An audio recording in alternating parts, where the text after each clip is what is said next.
बिस्मिल्लाहिर्रहमानिर्रहीम अस्सलाम वालेकुम। मैं सर राना इकराम हक हूँ। आज हम क्लास 4 के मैथ की यूनिट नंबर 9 की एक्सरसाइज नंबर 1 को जो है वो उसका आगाज़ करते हैं।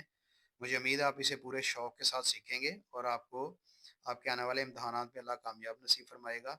तो क्वेश्चन नंबर 1 को हम रीड करते हैं चूँकि ये नया चैप्टर है, तो नए चैप्टर को समझने के लिए आपको जो है वो ज़्यादा तवज्जो की ज़रूरत होती है।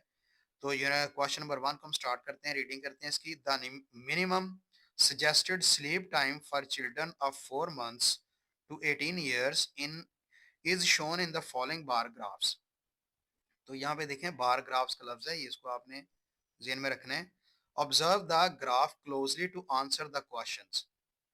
कहता है ये कम से कम, मिनिमम होता है कम से कम, थोड़ी से थोड़ी, जो एक फर्ज की गई जो है उसको सजेस्ट किया है, यानी एक फर्ज कर लिया है, यानी वो यकीनी बात नहीं है, उसको फर्ज कर लिया कि ऐसे है कि बच्चों के जो है वो सोने का जो वक्त है, बच्चों के सोने का वक्त है, वो ऐसे बच्चे जिनकी उम्र 4 महीनों से लेकर 18 साल तक है, उसको बार ग्राफ की शक्ल में नीचे ज़ाहिर किया गया है। बार ये है, ये जो पट्टी लगी हुई है ग्रीन कलर की, फिर ये ब्लू और ये इस तरह से ये मुख्तलिफ किस्म की जो ये पट्टियाँ यानी बॉक्सेस वगैरह बने हुए हैं कलर्ड में, तो इसको बार कहते हैं। ये एक बार है, फिर ये दूसरा बार, तीसरा बार, ये इस तरह से बार में ज़ाहिर किया हुआ है।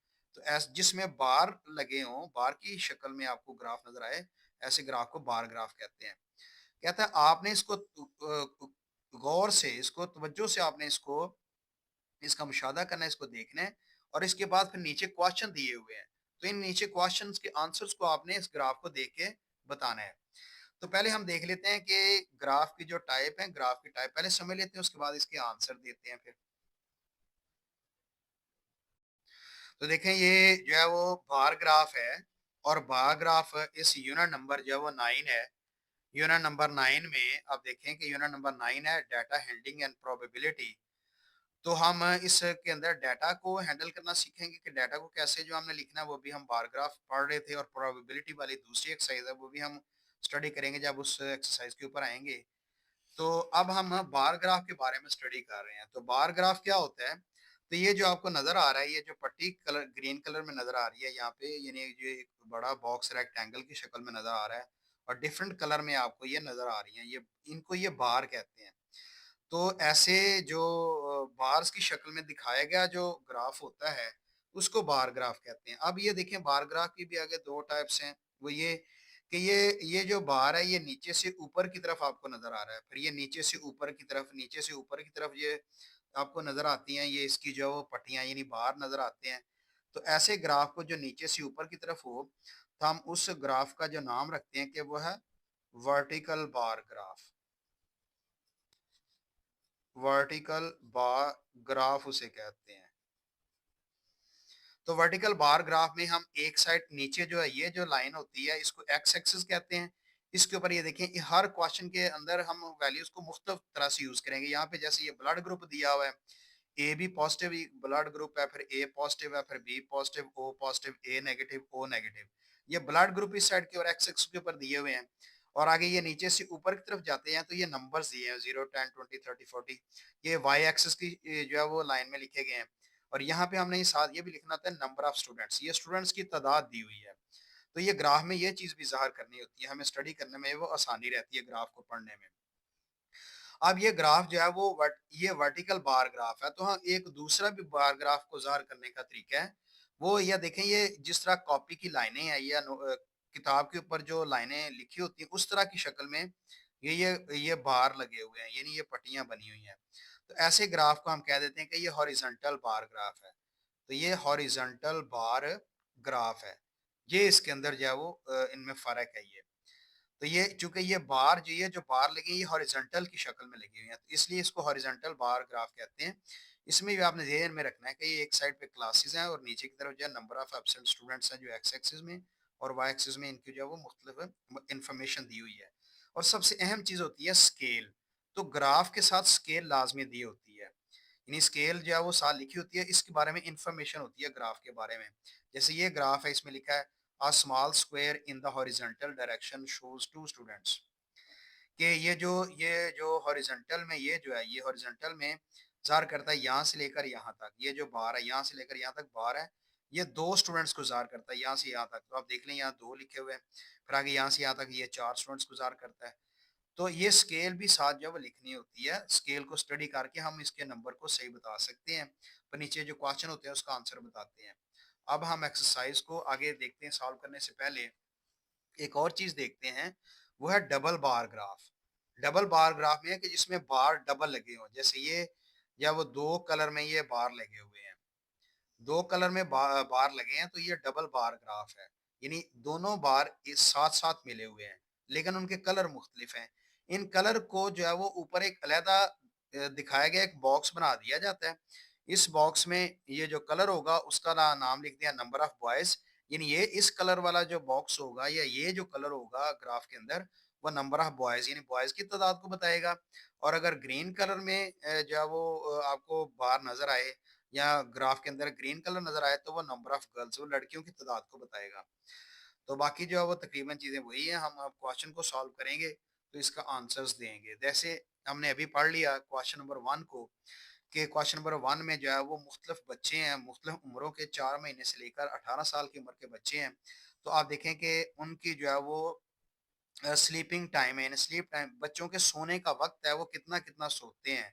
छोटी उम्र में बच्चे कितना सोते हैं, जैसे बड़े होते जाते हैं तो उनके सोने का जो वक़्त है ज़्यादा होता है या कम होता है, ये हम देखते हैं। अब देखें कि ये जो लाइन है नीचे की तरफ आपको ज़ाहिर हो रही है, ये एक्स एक्सिस है। यहाँ पे एक्स आपने ज़हन में रखना है, एक्स लिख भी सकते हैं, एक्स देख भी सकते हैं। तो ये एक्स एक्सिस के साथ जो नंबर लिखेंगे 0 टू 4, 6, 8 से लेकर 18 तक है। तो ये यहाँ पे इसका जो इन्फॉर्मेशन दी है स्लीप ड्यूरेशन है। यह स्लीप ड्यूरेशन और उसके बाद फिर ये जो वाई एक्सिस वाली लाइन है, ये देखिए आप वाई भी देख सकते हैं, तो ये वाई एक्सिस होती है। तो वाई के साथ अगर आप एक्सिस का लफ्ज़ भी शामिल करना चाहें तो कर सकते हैं वाई एक्सिस और एक्स के साथ भी अगर शामिल करना चाहें तो एक्स एक्सिस कह सकते हैं इसे।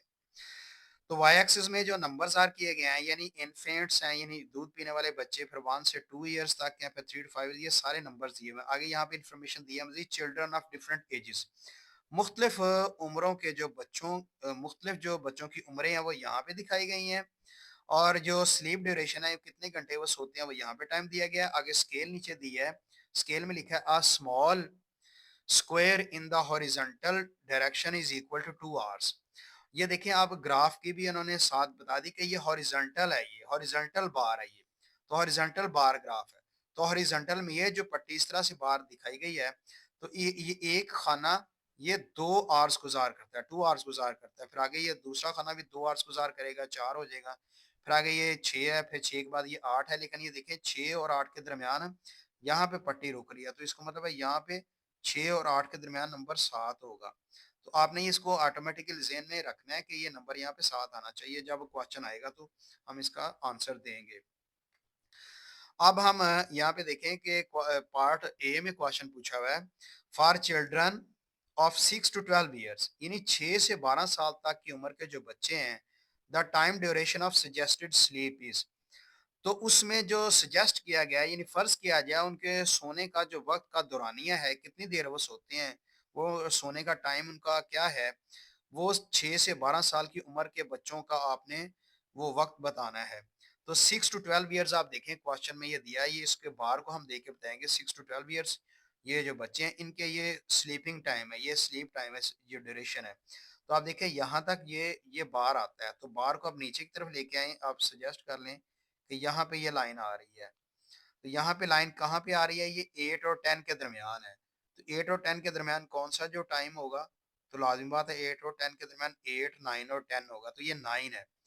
तो यहाँ पे हमने फिर इसका लिखना है for children of 6 to 12 years यानी 6 से 12 साल की उम्र के जो बच्चे हैं, उनका जो सोने का वक़्त का दौरानिया है, वो सजेस्ट किया हुआ है कि वो है 9 आवर्स। तो आपने यहाँ पे 9 लिख देना है और उसके बाद से आपने फिर एच लिख दें या HOURS पूरे स्पेलिंग लिख दें 9 आवर्स। तो 9 घंटे जो है वो 6 से 12 साल की उम्र के बच्चे आमतौर पर सोते हैं। फिर दूसरा पार्ट है the time duration of sleep for age group dash is the maximum by dash hours के ऐसी ऐसे बच्चे the time duration of sleep for age group यानी ऐसी एज ग्रुप के जो बच्चे जिनके लिए सोने का जो टाइम का दौरानिया है वो सबसे ज़्यादा है वो कौन से बच्चे हैं जिनका सबसे ज्यादा बच्चे जो है वो सोते हैं। ग्राफ के अंदर आप देख लें कि जिसमें बार सबसे बड़ा होगा, ये सबसे बड़ा बार है। तो ये देखें कौन से बच्चों का है, तो ये कौन से बच्चे, ये इनफेंट्स हैं, यानी दूध पीने वाले बच्चे, छोटी उम्र के बच्चे। तो ये इनफेंट्स हैं। और उसके बाद दूसरा पूछा कि कितने घंटे ये सोते हैं। तो आप यहाँ पे इस बार को नीचे की तरफ देखते जाएं लाइन की सेध में, तो ये 14 है। 14 आवर्स ये बच्चे जो है वो सोते हैं, जो दूध पीने वाले बच्चे होते हैं, इनफेंट्स। तो पहले आपने यहाँ पे लिखना है, यानी ग्रुप का नाम लिखना है। ग्रुप यहाँ पे इनफेंट्स है, शीरख्वार बच्चे इनको कहते हैं, दूध पीने वाले बच्चे। और फिर ये कितने घंटे सोते हैं, ये 14 आवर्स सोते हैं। ये आपने यहाँ पे 14 भी लिखना है। फिर सी ऑप्शन है, सी पार्ट है, the sleep duration of for children of age 13 to 18 years is dash less hours less than the sleep duration for children of age 3 to 5 years। कहते हैं अगर जो बच्चे हैं उनके सोने का जो दौरानिया है वो 13 से 18 साल की उम्र के बच्चों का दौरानिया जो है, और जो 3 साल से 5 साल की उम्र के बच्चों के दौरानिया कितना कम है उससे। तो 13 साल से 18 साल वाले बच्चे आमतौर पर आपको पता है ये कम सोते हैं। इनकी जो ड्यूरेशन टाइम है सोने का वो छोटे बच्चों से जो वो कम होता है। छोटे बच्चे 3 से 5 साल की उम्र के बच्चे ज्यादा सोते हैं। तो कहते हैं ये छोटे बच्चों से जो वो कितना कम सोते हैं, ये 13 से 18 साल वाले बच्चे। तो हम ये पहले 13 से 18 साल वाले बच्चे का टाइम देखते हैं कितना है। तो 13 से 18 साल वाले बच्चे का टाइम जो है वो 7 घंटे है। वो हम अलहदा इसको लिख लेते हैं कि वो 7 आवर्स है, 7 आवर्स होते हैं ये बच्चे। फिर उसके बाद 3 से 5 साल वाले जो बच्चे हैं, तो 3 से 5 साल में बच्चे का सोने का टाइम है वो देख लें कि वो 10 आवर्स है, वो 10 घंटे सोते हैं। तो आप देख लें कि कितना टाइम जो है फिर वो कितना टाइम जो है वो फिर कम सोते हैं ये 13 से 18 साल वाले बच्चे। तो 10 से 7 अगर माइनस कर दें तो 3 आवर्स है। तो 3 घंटे जो है वो बड़े बच्चे जो हैं वो कम सोते हैं छोटे बच्चों से। तो आप इसका जो है वो लिख लेंगे, स्पेलिंग लिख लें, पूरे स्पेलिंग लिख लें, चाहे आप जो है वो थ्री थ्री के साथ एच लिख लें, वो भी ठीक है। तो 3 घंटे जो है ये कम सोते हैं 13 से 18 साल वाले बच्चे छोटे बच्चों से। तो ये इसका आंसर है। आगे डी पार्ट है। डी पार्ट में the time duration of sleep for age group dash minimum. तो कौन से बच्चे हैं जिनका जो टाइम है सबसे कम है सोने का, वो कौन से जो है वो बच्चे हमने बताया minimum time, the time duration of sleep for age group dash minimum. वो कौन सी एज ग्रुप के बच्चे हैं जिनके सोने का टाइम सबसे कम है। तो सबसे कम किसका टाइम है जी सोने का, तो वो एज ग्रुप है 13 to 18 ईयर्स चिल्ड्रन, यानी 13 से 18 साल वाले जो बच्चे हैं ये सबसे कम सोने का टाइम इनके बच्चों के पास होता है, 13 to 18 ईयर्स चिल्ड्रन। तो हम यहाँ पे अगर जगह कम भी होगी तो हम यहाँ पे लिख सकते हैं, इसको थोड़ा सा आगे भी लेके जा सकते हैं। 13-18 ईयर्स चिल्ड्रन, ये इनका मिनिमम टाइम है, ये सबसे कम सोते हैं बाय डैश आवर्स। और कितने घंटे ये सोते हैं, तो आप देख लें ये 7। तो ये 7 आवर्स सोते हैं। अब हम नेक्स्ट क्वेश्चन करते हैं। तो हम ये एक्सरसाइज जो है ये यूनिट नंबर 9 की एक्सरसाइज 1 कर रहे हैं। तो ये बुक में हमने जो इसके आंसर में थोड़ी सी मिस्टेक है, ये क्वेश्चन के जो आंसर्स में भी, वो हम करेक्शन करेंगे जब हम क्वेश्चन इसके सॉल्व कर लेंगे। अब नेक्स्ट क्वेश्चन करते हैं। तो क्वेश्चन नंबर 2 हम पढ़ रहे हैं, एक्सरसाइज 1 है यूनिट नंबर 9 का, क्लास 4 के। तो क्वेश्चन नंबर 2 है, इन अप्रैल 2020, यानी 2020 भी कहते हैं इसको, 2020 भी कहते हैं, people from different areas and provinces of Pakistan participated in games. The number of participants is shown in the following bar graph. Read the graph and answer the questions. कहते हैं अप्रैल 2020 में मुख्तलिफ इलाकों और पाकिस्तान के मुख्तलिफ सूबों से लोगों ने खेलों में हिस्सा लिया।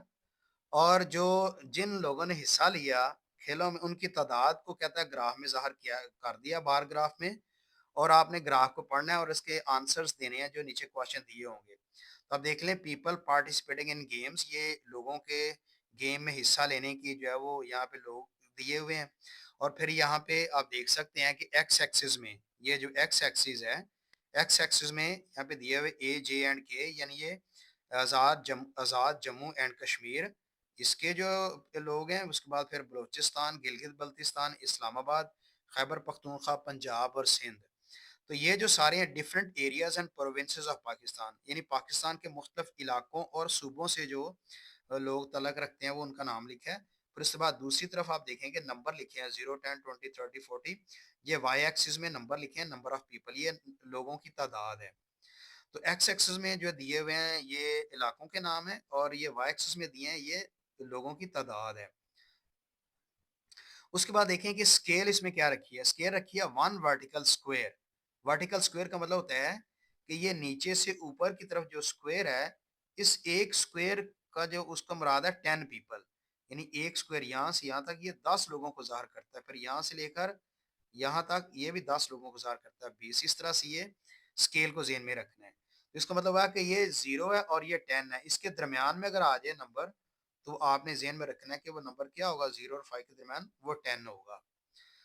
तो इसी तरह से 10 और 20 के दरमियान अगर कोई आ जाता है नंबर, तो वो लाज़िमी बात है वो है 15 को ज़ाहिर करेगा।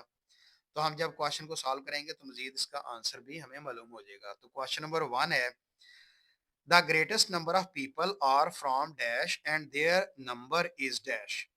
कहता है आप बताएं कि लोगों की सबसे बड़ी तादाद कहाँ से आई है, कहाँ से सबसे ज्यादा तादाद में लोग आए हैं।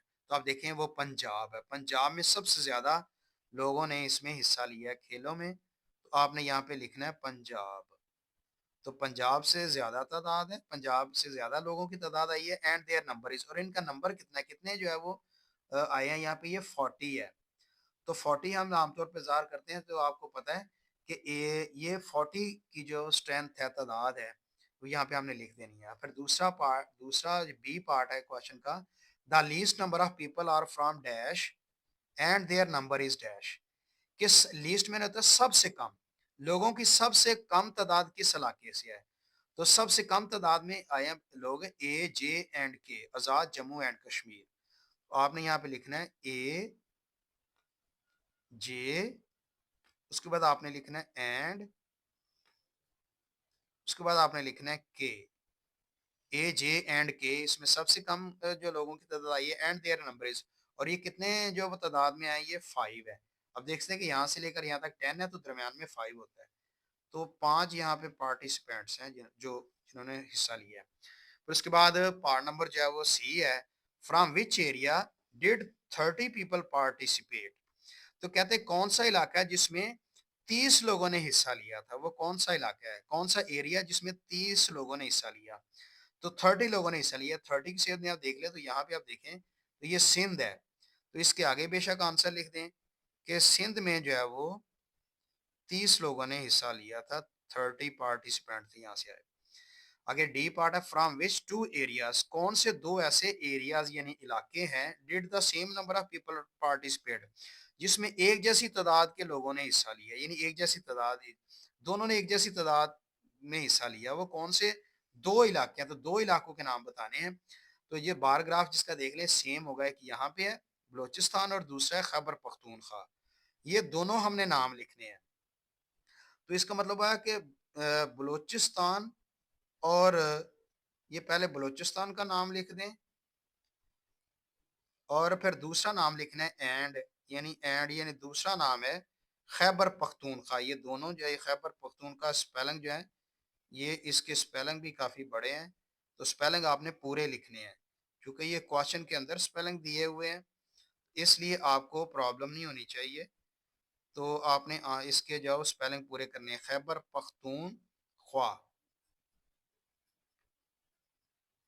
ये दो इलाके हैं जहाँ पे एक जैसी तादाद में लोगों ने हिस्सा लिया है। आगे लास्ट पार्ट है इसका, what is the total number of people who participated in the games. कहता है ये सारी गेम्स में कितने लोगों ने हिस्सा लिया है, सारे लोगों की तादाद बताएं आप। तो ए, जे एंड के 5 लोग थे, हम यहाँ पे लिख लेते हैं, बाद में इनको प्लस कर लेंगे। फिर प्लस ए, जे, के बलोचिस्तान के 10 है। तो उसके बाद फिर आगे गिलगित गिलगित बल्तिस्तान के 15 है। तो 15 के बाद फिर आगे इस्लामाबाद के 20 हैं। तो आप जो है साथ से प्लस लगाते जाएं। फिर खैबर पख्तूनख्वा के 10 हैं। फिर आगे पंजाब के 40 हैं। और लास्ट में सिंध के हैं 30। इन सारी वैल्यूज को प्लस कर लें, प्लस करके देख लें। 5 में 10 प्लस करें 15, 15 में 15 प्लस किया 30, 30 में 20 प्लस किया 50, 50 में 10 प्लस किया 60, 60 में 40 प्लस किया तो 100, 100 में 30 प्लस किया तो 130 पीपल जो हैं वो उन्होंने पार्टिसिपेट किया इस पूरी खेलों में। अब नेक्स्ट क्वेश्चन करते हैं। इसके साथ आपने लिख देना है पीपल, 130 पीपल। Next question. अब क्वेश्चन नंबर 2 है इसका जो क्वेश्चन नंबर 2 हमने कर लिया। अब दोबारा देखें कि क्वेश्चन नंबर 2 लिख दिया गया है, तो ये असल में क्वेश्चन नंबर 2 नहीं है। तो आप इसको दुरुस्त कर लें, इसको सर्कल लगा लें क्योंकि ये गलत है। इसके ऊपर आप 3 लिख दें, तो ये क्वेश्चन नंबर 3 होगा, ये दुरुस्त है question number 3। The marks obtained by Umar and Naveed in first term exam are shown in the following double bar graph. Read the graph and answer the question.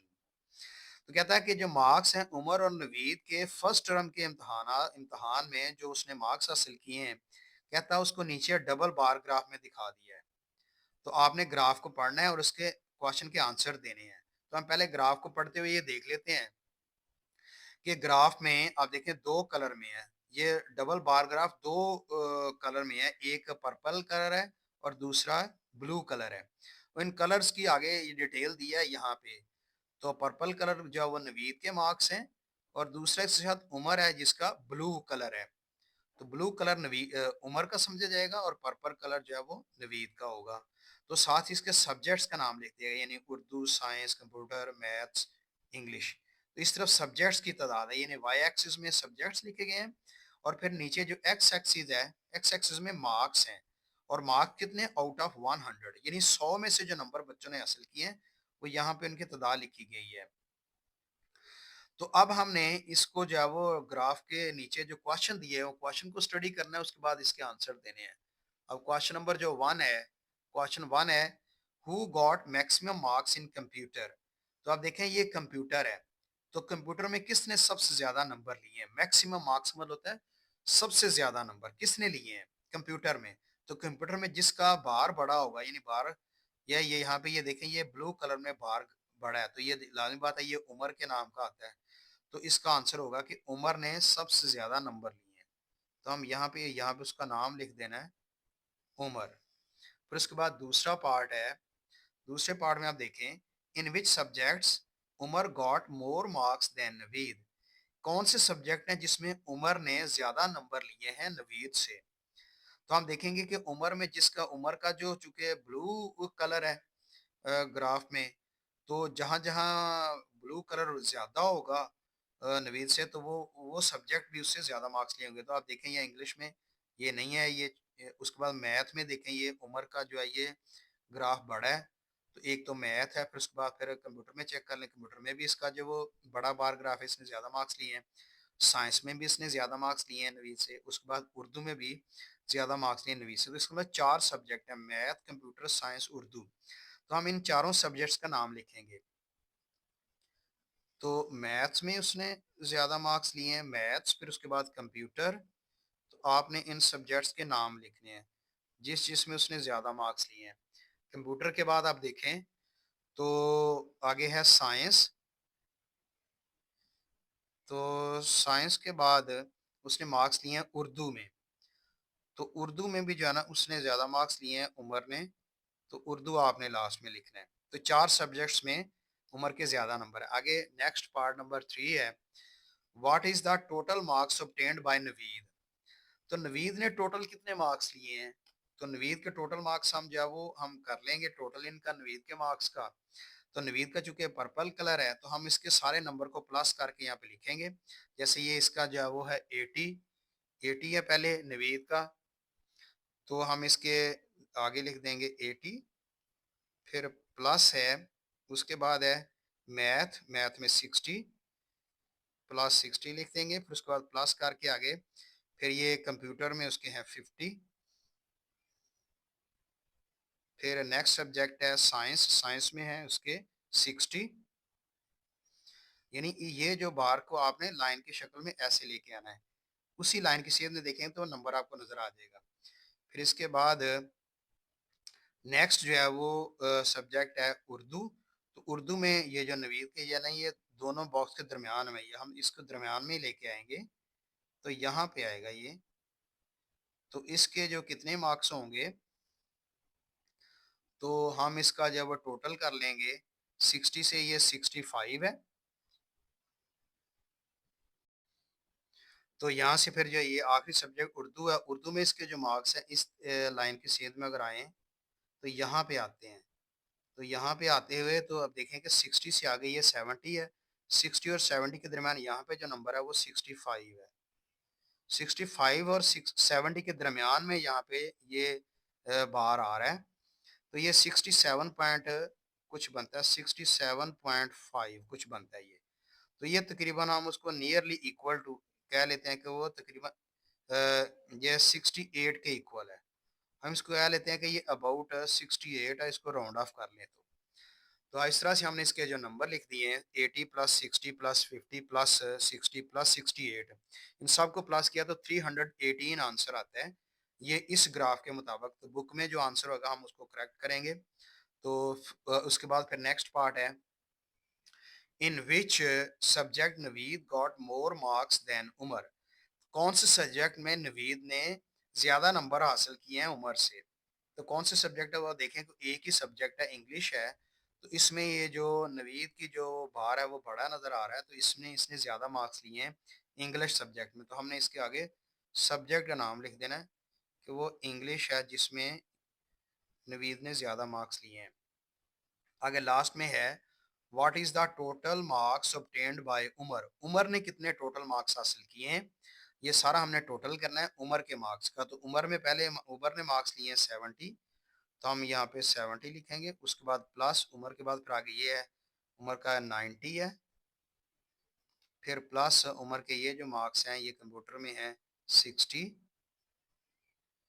फिर उसके बाद प्लस करें तो 60 के बाद साइंस में इसके मार्क्स हैं, या बार ये बार को नीचे की तरफ लाते जाएं तो ये 70 से आगे ये 80 है, तो ये इनके दरमियान में ये 75 होगा। तो प्लस 75 हम लिख लेते हैं। फिर उसके बाद आखिरी सब्जेक्ट है उर्दू, उसमें भी इसके 90 मार्क्स हैं। अब हमने इन सब मार्क्स को प्लस करना है और आंसर लिख देना है। तो इस तरह से हमने ये टोटल किया उमर के मार्क्स का, तो 385 इसके मार्क्स बनते हैं। अब हम बुक में जो करेक्शन करने की जरूरत है वो करेक्शन कर लेते हैं आंसर में। तो इसमें जो करेक्शन में है कि यहाँ पे यूनिट 6 लिखा हुआ है, ज्योमेट्री सा लिखा है यूनिट का नाम, तो ये गलत है। तो ज्योमेट्री लफ्ज़ ठीक है लेकिन यूनिट सा 6 लिखा गया है, इसको सर्कल करके मैंने कर दिया है। और ये यूनिट 8 है, 8 हमने ऊपर लिख दिया है ताकि आपको पता चले कि ये 6 गलत है तो 8 दुरुस्त है। यहाँ पे यूनिट 8 लिखना है और साथ इसका ज्योमेट्री जो है वो यूनिट का नाम है ये दुरुस्त है। आगे हमने जो करेक्शन करनी है वो यूनिट नंबर 9 में है। यूनिट नंबर 9 में भी यही गलती है, यूनिट के साथ 7 लिखा गया तो 7 गलत है, असल में ये यूनिट 9 है। ये क्या है, यूनिट 9 लिखना है। उसके बाद यूनिट का नाम आधा लिखा गया, डाटा हैंडलिंग लिखा गया, तो डाटा हैंडलिंग पूरा नाम नहीं है, आगे लिखना है एंड प्रोबेबिलिटी, ये पूरा नाम है इस जब वो चैप्टर का नाम, यूनिट का नाम पूरा है। उसके बाद क्वेश्चन नंबर 1 के बी पार्ट में गलती है, 12 नहीं आता यहाँ पे, 12 लिखा गया बुक में, इसकी जगह 14 लिखना है, एक ये करेक्शन है। उसके बाद क्वेश्चन नंबर 3 में करेक्शन है, क्वेश्चन नंबर 3 का पार्ट सी है, इसमें 320 लिखा गया है, ये यहाँ मिस्टेक है, तो यहाँ पे आपने 318 कर लेना है। ये इसकी करेक्शन है, इसको आप दुरुस्त कर लें अपनी बुक के ऊपर।